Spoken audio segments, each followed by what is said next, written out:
Israeli রাষ্ট্রদূত Abraham নেইজগুকে ইথিওপিয়ার African ইউনিয়নের সম্মেলন থেকে বহিষ্কার করা হয়েছে। ৭ এপ্রিল রুয়ান্ডার তুৎসি গণহত্যা স্মরণে আয়োজিত বার্ষিক সম্মেলনে অংশ নিতে গিয়েছিলেন ইসরায়েলি রাষ্ট্রদূত। সম্মেলনে অংশগ্রহণকারী সদস্য দেশগুলো তার উপস্থিতি প্রত্যাখ্যান করে এবং তাকে সম্মেলন ত্যাগ করতে বাধ্য করে।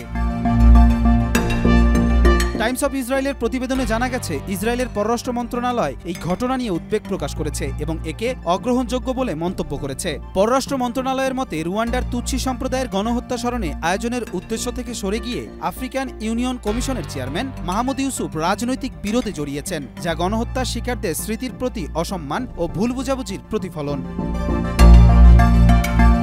নেগুইসেকে বহিষ্কারের এই ঘটনার পর ইসরায়েলি পররাষ্ট্র মন্ত্রণালয় জানায়, তারা বিষয়টি অত্যন্ত গুরুতরভাবে গ্রহণ করেছে এবং পরিস্থিতি মোকাবেলায় কূটনৈতিক পদক্ষেপ নেয়ার পরিকল্পনা করেছে।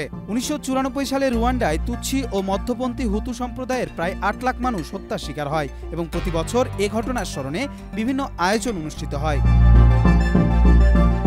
ইসরায়েলি রাষ্ট্রদূত নেগুইসে, যিনি আগে ইসরায়েলের শাসক দল লিকুদের সংসদ সদস্য ছিলেন, ২০২৪ সালের আগস্টে ইথিওপিয়ার রাষ্ট্রদূত হিসেবে নিযুক্ত হন। কবির চৌধুরী জয়, মাই টিভি।